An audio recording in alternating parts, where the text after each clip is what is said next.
Hi friends, welcome back to our channel. ನಾನು ನಿಮ್ಮ ಅಶ್ವಿನಿ. ಎಲ್ಲರೂ ಹೇಗಿದ್ದೀರಾ? ನಾನಂತೂ ತುಂಬ ಚೆನ್ನಾಗಿದ್ದೀನಿ. ಹಾಗೆ ನೀವು ಕೂಡ ತುಂಬ ಚೆನ್ನಾಗಿದ್ದೀರ ಅಂತ ಅನ್ಕೋತಾ ಇದ್ದೀನಿ. ಈ ವ್ಲಾಗ್ ಬಂದು ಒಂದು 2 ದಿನದ ವ್ಲಾಗು. ಫಸ್ಟ್ ಡೇ ಬಂದುಬಿಟ್ಟು ನಾವು ಅಜಯ್ಗೆ ಅರ್ಜೆಂಟಲ್ಲಿ ಹೊರಗಡೆ ಕರ್ಕೊಂಡು ಹೋಗ್ತಾ ಇದ್ದೀವಿ. ಸ್ಕೂಲಿಗೆ ಕರ್ಕೊಂಡು ಹೋಗಿ ಅಲ್ಲಿ ಅವ್ರ ಹತ್ರ ಪರ್ಮಿಷನ್ ತೊಗೊಂಡು ಭ್ರಮರನ್ನು ಕ್ಲಾಸ್ ಒಳಗಡೆ ಬಿಟ್ಬಿಟ್ಟು ಅಜಯ್ನೊಬ್ಬನ್ನೇ ಹೊರಗಡೆ ಕರ್ಕೊಂಡು ಹೋಗ್ತಾ ಇದ್ದೀವಿ.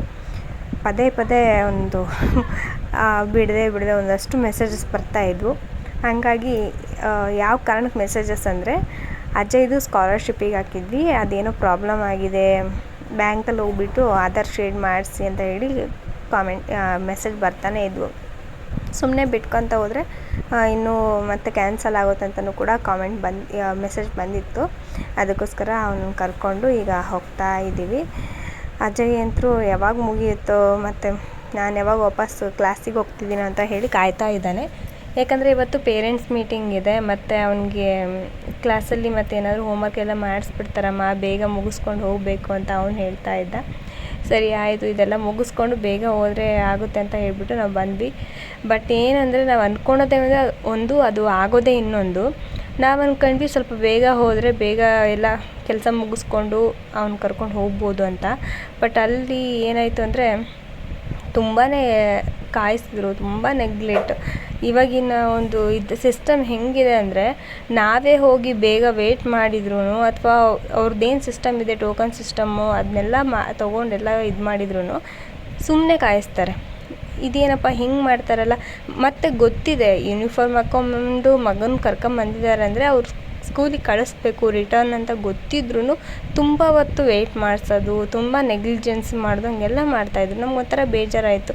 ಇದೇನಪ್ಪ ಅವ್ರವ್ರ ಡ್ಯೂಟಿನ ಅವ್ರು ಕರೆಕ್ಟ್ ಟೈಮಿಂಗ್ ಮಾಡಿದರೆ ಎಷ್ಟು ಇದಾಗುತ್ತೆ, ಇವ್ರು ನೋಡಿದ್ರೆ ಇಷ್ಟೊಂದು ನೆಗ್ಲೆಕ್ಟ್ ಮಾಡ್ತಾರಲ್ಲ ಅಂತಂದೇಳಿ. ಭ್ರಮರನ್ನು ಸ್ಕೂಲಿಗೆ ಬಿಟ್ಟು ನಾವು ಇಲ್ಲಿ ಬಂದಿದ್ದು ಟೈಮಿಂಗ್ ಅಂದರೆ ಒಂದು 9:45 ಬಂದ್ವಿ, ಆಯಿತಾ. 10 ಗಂಟೆಗೆ ಅವರು ಓಪನ್ ಮಾಡ್ತಾರೆ ಬ್ಯಾಂಕ್ ಅಂದರೂ ಕೂಡ 10 ಗಂಟೆಗೆ ಓಪನ್ ಮಾಡಿದರು. ನಮಗೆ ವೇಟ್ ಮಾಡಿಸಿದ್ದು ಅರ್ಧ ಗಂಟೆವರೆಗೂ ಕೂಡ ವೇಟ್ ಮಾಡಿಸಿದ್ರು.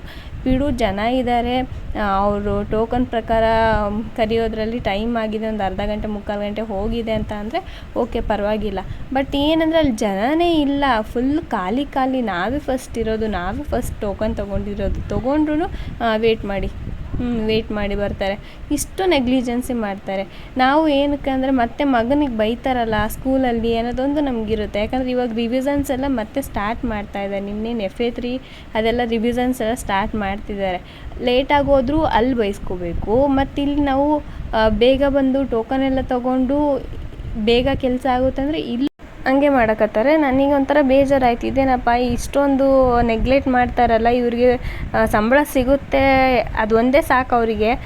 ಯಾವಾಗಲೂ ಅಷ್ಟೇ ಫ್ರೆಂಡ್ಸ್, ಈ ಬ್ಯಾಂಕಲ್ಲಿ ತುಂಬಾ ನೆಗ್ಲಿಜೆನ್ಸಿ ಇರುತ್ತೆ, ತುಂಬ ವೇಟ್ ಮಾಡಿಸ್ತಾರೆ. ಎಷ್ಟು ವೇಟ್ ಮಾಡಿಸ್ತಾರೆ ಅಂದರೆ ಇಲ್ಲೇ ಒಂದು ದಿನ ನೀವು ಕಳೆದೋಗ್ಬಿಡ್ಬೇಕು. ಇವಾಗ ನಾನು ಯಾರೂ ಇಲ್ಲ ಸರಿ ಅಂತ ಸ್ವಲ್ಪ ಬೇಗನೆ ಆಯಿತು, ಒಂದು 3/4 ಗಂಟೆ ಒಳಗಡೆ. ಇಲ್ಲ ಅಂತ ಹೇಳಿದರೆ ಒನ್ ಡೇ ಫುಲ್ ನಾವು ಅಲ್ಲೇ ವೇಸ್ಟ್ ಮಾಡಬೇಕು, ಆ ರೇಂಜಿಗೆ ಮಾಡಿಸ್ಬಿಡ್ತಾರೆ. ಅಲ್ಲಿ ಒಂದೇ ಅಂತ ಅಲ್ಲ, ಗೋರ್ಮೆಂಟ್ ಆಫೀಸಲ್ಲಿ ಕೂಡ ಹೀಗೆ ಮಾಡಿದ್ದಾರೆ ನೆಗ್ಲಿಜೆನ್ಸಿ. ಯಾರೋ ಒಬ್ಬರು ಬೇಗ ಕೆಲಸ ಮಾಡಿ ಕಳಿಸ್ತಾರೆ. ಇಲ್ಲ ಅಂತಂದರೆ ಮುಗ್ದೋಯ್ತು ಕತೆ. ಅವತ್ತೇನಾದ್ರು ನಾವು ಹೊರಗಡೆ ಹೋಗಿದ್ದೀವಿ ಗೋರ್ಮೆಂಟ್ ಇದರಲ್ಲಿ, ಇಲ್ಲಾಂದರೆ ಒಂದು ಬ್ಯಾಂಕಿಗೆ ಹೋಗಿದ್ದೀವಿ ಅಂದರೆ ಒಂದಿನ ಫುಲ್ ನಾವು ತೆಗ್ದಿಟ್ಬಿಡ್ಬೇಕು ಅದಕ್ಕಂತಾನೆ. ಮತ್ತೆ ನಾವು ಕೆಲ್ಸಕ್ಕೆ ಹೋಗ್ತೀವಿ, ಇಲ್ಲ ಮನೇಲಿ ಏನೋ ಒಂದು ಕೆಲಸ ಇದೆ, ಇದೆಲ್ಲ ಮುಗಿಸ್ಕೊಂಡೋಗಿ ಮಾಡೋಣ ಅಂದರೆ ಅದು ಆಗದೇ ಇರೋ ಕೆಲಸನೇ ಅನ್ಬೇಕು, ಆ ಥರ ಮಾಡ್ತಾರೆ. ಕೆಲವೊಬ್ಬರು ಆ ಥರ ಮಾಡಲ್ಲ, ಕೆಲವೊಬ್ರು ಮಾತ್ರ ಈ ಥರ ಮಾಡ್ತಾರೆ. ಏನೂ ಮಾಡೋಕ್ಕಾಗಲ್ಲ. ಇವಾಗ ಸ್ವಲ್ಪ ಟೀ ಇತ್ತು, ಅದನ್ನು ಟೀ ಬಿಸಿ ಮಾಡೋಣ ಅಂತ ಹೇಳ್ಬಿಟ್ಟು ಟೀ ಬಿಸಿ ಮಾಡೋದಕ್ಕೆ ಇಡ್ತಾಯಿದ್ದೀನಿ. ಮತ್ತು ಪೂಜೆನೂ ಕೂಡ ಬೆಳಗ್ಗೆನೇ ಬೇಗ ಮಾಡಿಬಿಟ್ಟು ಹೋಗಿದ್ದೆ, ಹಾಗಾಗಿ ಅದನ್ನು ತೋರಿಸ್ದೆ. ಈ ಗಿಂಡಿ ನೋಡಿ ಫ್ರೆಂಡ್ಸ್ ಹೆಂಗಿದೆ, ಇದಕ್ಕೆ ನಾವು ಗಿಂಡಿ ಅಂತ ಕರಿತೀವಿ ನಮ್ಮ ಕಡೆ ಎಲ್ಲ. ಇದು ಗಿಂಡಿ ನಾನು ಚಿಕ್ಕವಳಿದ್ದಾಗ ನಮ್ಮಮ್ಮ ತೊಗೊಂಡಿದ್ದು. ಮನೆ ಹತ್ರನೇ ಪಾತ್ರೆ ಎಲ್ಲ ಮಾರೋದಕ್ಕೆ ಬರ್ತಾರಲ್ಲ, ತಳ್ಳೋ ಗಾಡಿ ಮೇಲೆ ಇಟ್ಕೊಂಡು ಬರ್ತಾಯಿದ್ರು ಪಾತ್ರೆಗಳ್ನ ಮಾರೋದಕ್ಕೆ. ಆ ಟೈಮಲ್ಲಿ ತೊಗೊಂಡಿರೋದಿದ್ದು. ನಾನು ಸಣ್ಣವಳಿದ್ದೆ, ನಮ್ಮ ಭ್ರಮರನಷ್ಟೇನೋ ಇದ್ದೆ ಅನಿಸುತ್ತೆ, ಅವಾಗ ತೊಗೊಂಡಿರೋದು. ಇನ್ನೂ ಕೂಡ ಹಾಗೆ ಇಟ್ಕೊಂಡಿದ್ದಾರೆ. ಅದನ್ನು ಒಂದು ಬ್ಯಾಗಲ್ಲಿ ಹಾಕಿ ನಮ್ಮಮ್ಮ ಕಟ್ಟಿ ಮೇಲೆ ಇಟ್ಬಿಟ್ಟಿದ್ರು. ಮೊನ್ನೆ ಕ್ಲೀನ್ ಮಾಡೋ ಟೈಮಲ್ಲಿ ಅದನ್ನು ನೋಡಿ ನನ್ನ ಮಗ ಅಮ್ಮ ಇದು ಚೆನ್ನಾಗಿದೆ, ಮತ್ತು ತೆಗಿಯಮ್ಮ ನೀರು ಕುಡಿಯೋಕ್ಕೆ ಬರುತ್ತೆ ಅಂತಂದು ಹೇಳಿದ್ದಕ್ಕೆ ಮತ್ತು ಅದನ್ನು ತೆಗ್ದಿದ್ದೀನಿ. ನಮ್ಮಮ್ಮ ಏನಂದರೆ ಯಾವುದೇ ವಸ್ತು ತೊಗೊಂಡ್ರು ಕೂಡ ಅದನ್ನು ಬಾಳಿಕೆ ಬರೋ ಥರನೇ ನೋಡ್ಕೊತಾರೆ. ಅಂದರೆ ಅದು ತೆಗ್ದಿಕ್ಕಿದ್ರು ಬಿಡು ಬಾಳಿಕೆ ಬಂದಿದೆ ಅಂತಂದಲ್ಲ, ಅದು ಹೋದ ಸಲ ತೆಗ್ದಿಕ್ಕಿದ್ದು, ಇಷ್ಟು ದಿನವೂ ಬಳಸಿದ್ವಿ. ಆಮೇಲೆ ಮತ್ತು ಈ ಸಲ ಕ್ಲೀನ್ ಮಾಡ್ಕೋಬೇಕಾದ್ರೆ ನೋಡಿ ಅದನ್ನು ತೊಗೊಂಡ್ವಿ. ಮತ್ತು ಕೈ ನೋಡಿ ಫ್ರೆಂಡ್ಸ್ ಎಷ್ಟು ಚೆನ್ನಾಗಿ ಕಾಣಿಸ್ತಾ ಇದೆ. ಏನೂ ಇಲ್ಲ, ಜಸ್ಟ್ ಬಳೆ ಹಾಕಿರೋದಕ್ಕೇ ಒಂದು ರೀತಿ ಕೈ ಲಕ್ಷಣ ಅಂತ ಅನ್ನಿಸ್ತಾ ಇದೆ. ನನಗಂತೂ ತುಂಬ ಖುಷಿ ಆಯಿತು. ಯಾಕಂದರೆ ಮೊದಲಿಗೆ ಹಿಂಗೆ ಇರ್ತಾಯಿದ್ದೆ, ಸಣ್ಣೋಳಿದ್ದಾಗ ಮತ್ತು ಸ್ಕೂಲಿಗೆ ಹೋಗೋ ಟೈಮಲ್ಲೆಲ್ಲ ಕೈಯಲ್ಲಿ ಬಳೆ ಇಲ್ದಂಗೆ ಇರೋಲ್ಲ. ಇವಾಗ ನಾನು ಬಳೆ ಕಡಿಮೆ ಮಾಡಿದ್ದೀನಿ ಅಂತ ಹೇಳ್ಬೋದು. ಮದುವೆಗಿಂತ ಮುಂಚೆ ಕೈ ತುಂಬ ಬಳೆ ಹಾಕ್ಕೊತಾ ಇದ್ದೆ. ಇದಿನ್ನೂ ಕಡಿಮೆ, ನನಗೆ ಒಂದೊಂದು ಕೈಯಲ್ಲಿ ಒಂದೊಂದು ಡಜನ್ ಬಳೆ ಹಾಕ್ಕೊತಾ ಇದ್ದೆ, ಅಷ್ಟು ಕ್ರೇಜು. ಇವಾಗ ಈ ಬಳೆ ಹಾಕ್ಕೊಂಡಿರೋದ್ರಿಂದ ಏನೋ ಒಂಥರ ಖುಷಿ ಅನಿಸುತ್ತೆ ನನ್ನ ಕೈಗಳನ್ನ ನಾನು ನೋಡ್ಕೊತಾ ಇದ್ದರೆ. ಮತ್ತು ಇವಾಗ ಅದನ್ನೆಲ್ಲ ಕೆಲಸ ಮುಗಿಸ್ಕೊಂಬಂದಾದ್ಮೇಲೆ ಇದು ಮಧ್ಯಾಹ್ನ ಆಗಿತ್ತು. ಅಮ್ಮ ಸೊಪ್ಪು ತೊಗೊಂಡು ಇಟ್ಟಿದ್ರು, ಅದನ್ನೆಲ್ಲ ಬಿಡಿಸಿ ಎಲ್ಲ ಕ್ಲೀನ್ ಮಾಡಿಕ್ಕಿದ್ರು. ಅದಕ್ಕೆ ಸೊಪ್ಪಿನ ಸಾಂಬಾರು ಮಾಡ್ತಾಯಿದ್ದೀನಿ. ನಮ್ಮ ಮನೇಲಿ ಏನಂದರೆ ವಾರದಲ್ಲಿ ಏನಲ್ಲ ಅಂದ್ರೂ ಒಂದು 2 ದಿನ ಅಂದರೂ ಸೊಪ್ಪಿನ ಸಾಂಬಾರು ಮಾಡ್ತೀವಿ. ಅಷ್ಟೊಂದು ಇಷ್ಟ ಸೊಪ್ಪಿನ ಸಾಂಬಾರು. ಅದಕ್ಕೋಸ್ಕರ ಒಂದು 2 ದಿನನಾದರೂ ನಾವು ಸೊಪ್ಪಿನ ಸಾಂಬಾರು ಮಾಡ್ಕೊತೀವಿ. ಒಗ್ಗರಣೆಗೆ ನಾನು ಇದನ್ನೆಲ್ಲ ಹಾಕ್ತೀನಿ ನೋಡಿರಿ ಫ್ರೆಂಡ್ಸ್. ಕೆಲವೊಬ್ಬರು ಈರುಳ್ಳಿ ಏನೂ ಹಾಕಲ್ಲ ಒಗ್ಗರಣೆಗೆ, ಆದರೆ ಈರುಳ್ಳಿ ಹಾಕಿ ನೋಡಿ ಆ ಸಾಂಬಾರು ಟೇಸ್ಟ್ ಹೆಂಗಿರುತ್ತೆ, ಮತ್ತು ಈರುಳ್ಳಿ ಹಾಕ್ದೇ ಸಾಂಬಾರು ಟೇಸ್ಟ್ ಹೆಂಗಿರುತ್ತೆ ಅಂತೇಳಿ ಚೆನ್ನಾಗಿರುತ್ತೆ. ಈರುಳ್ಳಿ ಹಾಕಿ ಅದನ್ನ ಸ್ವಲ್ಪ ಗೋಲ್ಡನ್ ಬ್ರೌನ್ ಬರೋ ರೀತಿ ಮಾಡ್ಕೊಂಡು ಅದಕ್ಕೆ ಒಗ್ಗರಣೆಗೆ ಸಾಂಬಾರು ಸೇರಿಸ್ಬಿಟ್ರೆ ಸೂಪರ್ ಇರುತ್ತೆ. ಸೊ ಈ ವಿಡಿಯೋ ಬಂದುಬಿಟ್ಟು ನೆನ್ನೆ ವಿಡಿಯೋ, ಅಂದರೆ ಗುರುವಾರದ ವಿಡಿಯೋ, 2 ದಿನದ ವಿಡಿಯೋ ಇಲ್ಲಿ ನಾನು ಶೇರ್ ಮಾಡ್ಕೊಳ್ತಾ ಇದ್ದೀನಿ. ಪೂಜೆ ಜಸ್ಟ್ ಈಗ ತಾನೇ ಮುಗೀತು. ರಾಯರ ಮುಂದೆ ಒಂದು ತುಪ್ಪದ ದೀಪನ ಹಚ್ಬಿಟ್ಟು ಪೂಜೆನ ಮಾಡಿದೆ. ಯಾಕೋ ಒಂಥರ ಮನಸ್ಸಿಗೆ ಸಮಾಧಾನ ಅಂತ ಅನ್ನಿಸ್ತಾ ಇರಲಿಲ್ಲ, ಏನೇನೋ ಮನಸ್ಸಿಗೆ ಬರೋದು. ಹಾಗಾಗಿ ರಾಯರೇ ನೀವೇ ನಮ್ಮ ಗತಿ, ಸೊ ನೀವೇ ನಮ್ಗೆ ದಾರಿ ತೋರಿಸ್ಬೇಕಂತ ಹೇಳ್ಬಿಟ್ಟು ಕೈ ಮುಗಿದು ರಾಯನ ಮುಂದೆ ಒಂದು ತುಪ್ಪದ ದೀಪ ಹಚ್ಚಿದ್ದೀನಿ. ರಾಯರು ಕೂಡ ನಗ್ನಗ್ತಾ ನಾನು ನೋಡ್ತಾ ಇದ್ದಾರೆ ಅನ್ನೋ ಫೀಲಿಂಗ್, ಆ ಫೋಟೋ ನೋಡಿದ್ರೇ ಒಂಥರ ಸ್ಮೈಲು, ಆ ಥರ ಏನೋ ರಾಯರನ್ನ ನೋಡಿ ಸ್ಮೈಲ್ ಮಾಡ್ತಾ ಇದ್ದಾರೆ ಅನ್ನೋ ಥರ ಅನಿಸುತ್ತೆ.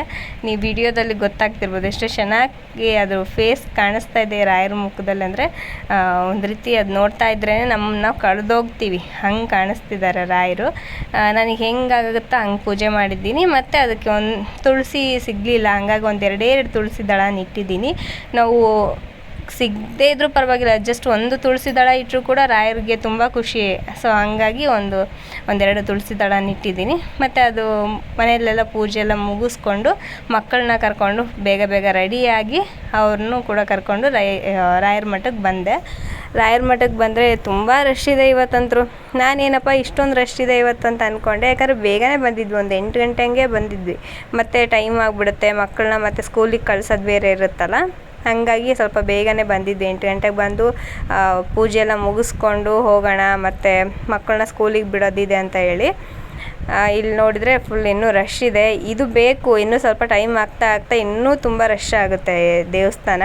ಜಾಸ್ತಿ ನಾವು ರಾಯರು ನೋಡೋಕ್ಕೆ ಆಗೋದಿಲ್ಲ, ಆ ಥರ ರಶ್ ಇರುತ್ತೆ. ನನಗೆ ದಾವಣಗೆರೆಯಲ್ಲಿ ಗೊತ್ತಿರೋಂಥದ್ದು ಇದು ಒಂದು ರಾಯರ ಮಠ, ಇನ್ನೂ ಒಂದು ಇದೆ ಅಂತೆ, ಬಟ್ ಅದು ಎಲ್ಲಿದೆ ಅಂತ ನನಗೆ ಗೊತ್ತಿಲ್ಲ. ಆದರೆ ಇದೇ ಒಂದು ರಾಯರ ಮಠಕ್ಕೆ ನಾವು ಯಾವಾಗಲೂ ಕೂಡ ಬರ್ತಾಯಿದ್ದೀನಿ. ನಿಜವಾಗ್ಲೂ ನಾವು ರಾಯರನ್ನು ನಂಬಿದವ್ರನ್ನ ಅವ್ರು ಕೈ ಬಿಡಲ್ಲ. ಅದಕ್ಕೆ ಸಾಕ್ಷಿ ನಾನೇ. ನನಗೆ ಎಷ್ಟು ಪ್ರಾಬ್ಲಮ್ ಇತ್ತು ಅಂದರೆ ಒಂದು ಹೆಲ್ತಲ್ಲಿ, ಆ ಹೆಲ್ತ್ ಪ್ರಾಬ್ಲಮ್ ಎಲ್ಲ ನನಗೆ ಕ್ಲಿಯರ್ ಆಗಿದೆ ರಾಯರ ಮಠಕ್ಕೆ ಬಂದಾಗ. ಸೊ ಅವ್ರೇನು ಯಾವುದಾದ್ರೂ ಮುಖದಿಂದ ಯಾವುದೋ ಒಂದು ಇದರಿಂದ ನಮ್ಗೆ ಏನಾದರೂ ಒಂದು ಸೂಚನೆ ಕೊಡ್ತಾರೆ ರಾಯರ ಮಠಕ್ಕೆ ಬಂದಾಗ. ಬಟ್ ಏನು ಗೊತ್ತಾ, ರಾಯರ ಮಠಕ್ಕೆ ಬರೋದಕ್ಕೆ ನಮಗೆ ಬೇಸರ ಬರಲ್ಲ, ಖುಷಿ ಆಗುತ್ತೆ. ಬಟ್ ಇಲ್ಲಿರ್ತಾರಲ್ವ ಪುರೋಹಿತರು ಅಂತ ಪೂಜೆ ಮಾಡೋರು ಅನ್ನೋರು ಇರ್ತಾರಲ್ವ, ಸೊ ಅವ್ರು ನೋಡಿದರೆ ನನಗೆ ನಿಜ ಕೋಪ ಬರುತ್ತೆ. ಯಾಕಂದರೆ ಅವ್ರು ಆ ರೀತಿ ನಡೆಸ್ಕೊತಾರೆ. ಇವಾಗ ನಾವೇನಾದರೂ ಕೊಡೋದಕ್ಕೆ ಹೋದರೆ, ಇವಾಗ ಏನಾದ್ರು ಕಲ್ಸಕ್ರೆ ಅಥವಾ ಏನೋ ದೇವ್ರ ಪ್ರಸಾದ ಕೊಡೋದಕ್ಕೆ ಹೋದರೆ ಅವ್ರೊಂಥರ ಮುಖನೇ ಇದು ಮಾಡ್ಕೊಂಡ್ಬಿಡೋದು. ಅಂದರೆ ಸಿಟ್ಟಲ್ಲಿ ಮಾತಾಡೋದು, ಒಂದಿಷ್ಟು ತಾಳ್ಮೆ ಅನ್ನೋದಿರಲ್ಲ, ಒಂದು ಫುಲ್ ಸಿಡಿ ಮಾಡೋದು, ಹಾಗೆಲ್ಲ ಮಾಡಿಬಿಡ್ತಾರೆ. ಒಂಥರ ಮನ್ಸಿಗೆ ಬೇಜಾರಾಗ್ಬಿಡುತ್ತೆ. ರಾಯರ ಮೇಲೆ ಬೇಜಾರಾಗಲ್ಲ, ಅಲ್ಲಿರೋಂಥವ್ರ ಮೇಲೆ ಬೇಜಾರಾಗುತ್ತೆ. ಮತ್ತು ಅಕ್ಷತೆಗಳು ಕೊಡಬೇಕಾದ್ರೂ ಅಷ್ಟೇ, ಅವ್ರಿಗೆ ತೊಗೊಂಡು ಹಿಂಗೆ ಬಿಸಾಕ್ತಾರೆ.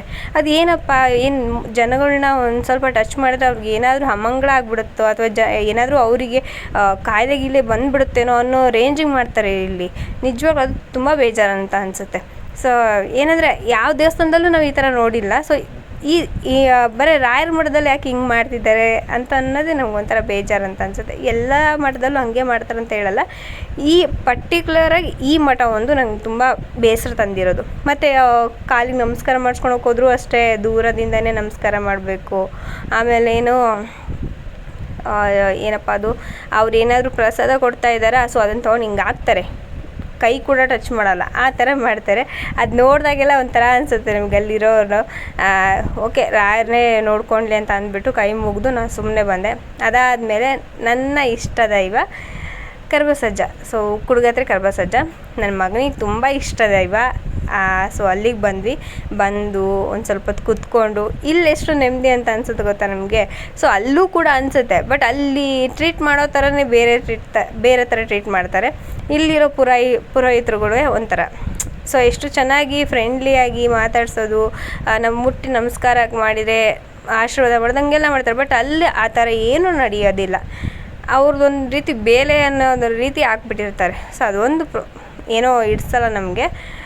ಬಟ್ ರಾಯರ ಬಗ್ಗೆ ನಮ್ಗೆ ಏನೂ ಕಂಪ್ಲೇಂಟ್ ಇಲ್ಲ. ರಾಯರು ನಮ್ಗೆ ನಿಜವಾಗ್ಲೂ ತುಂಬಾ ಒಳ್ಳೇದು ಮಾಡಿದ್ದಾರೆ. ರಾಯರು ನಮ್ಮದವ್ರನ್ನ ಯಾವತ್ತೂ ಕೈ ಬಿಟ್ಟಿಲ್ಲ. ಸೊ ತುಂಬಾ ಅವರು ಪವರ್ಫುಲ್ ಅಂತ ಹೇಳ್ಬೋದು. ಸೊ ನಮಗೆ ಯಾವ ದೈವ ನಮ್ಗೆ ಇಷ್ಟ ಆಗುತ್ತೋ, ಸೊ ನಮಗೆ ಏನು ಒಳ್ಳೇದು ಮಾಡ್ತೋ ಆ ದೈವನ ನಂಬಿಕೊಂಡು ಸೊ ಅದ್ರ ಮುಂದೆನೇ ಅಂದರೆ ಅದ್ರ ಜೊತೆಗೆ ನಡೀತೀನಿ ಅಷ್ಟೇ ನಾನು. ಸೊ ಕರ್ಬಸಜ್ಜನೂ ಆದರೂ ಅಷ್ಟೇ ನಮಗೊಂದು ರೀತಿ ಪಿಲ್ಲರ್ ಅಂತ ಹೇಳ್ಬೋದು. ಮೇನ್ ಪಿಲ್ಲರ್ ನಮ್ಮ ಮನೆಗೆ, ನಮ್ಮ ಕುಟುಂಬಕ್ಕೆ, ಆಮೇಲೆ ನನ್ನ ಫ್ಯಾಮ್ಲಿಗೆ ಅವರೇ ಮೇನ್ ಪಿಲ್ಲರು. ಸೊ ತುಂಬಾ ಇಷ್ಟ. ನಮ್ಮ ಮನೆಯವ್ರಿಗಂದ್ರೂ ಸಖತ್ ಇಷ್ಟ ಕರ್ಬಸಜ್ಜ ಅಂದರೆ. ಅವ್ರ ಮದುವೆಗಿಂತ ಮುಂಚೆ ಅಷ್ಟೊಂದು ಇರ್ತಿರ್ಲಿಲ್ಲ, ಬಟ್ ಮದುವೆ ಆದಮೇಲೆ ತುಂಬಾ ನಂಬಿದ್ದಾರೆ. ಸೊ ಇಷ್ಟು ಫ್ರೆಂಡ್ಸ್ ಇವತ್ತಿನ ವಿಡಿಯೋ.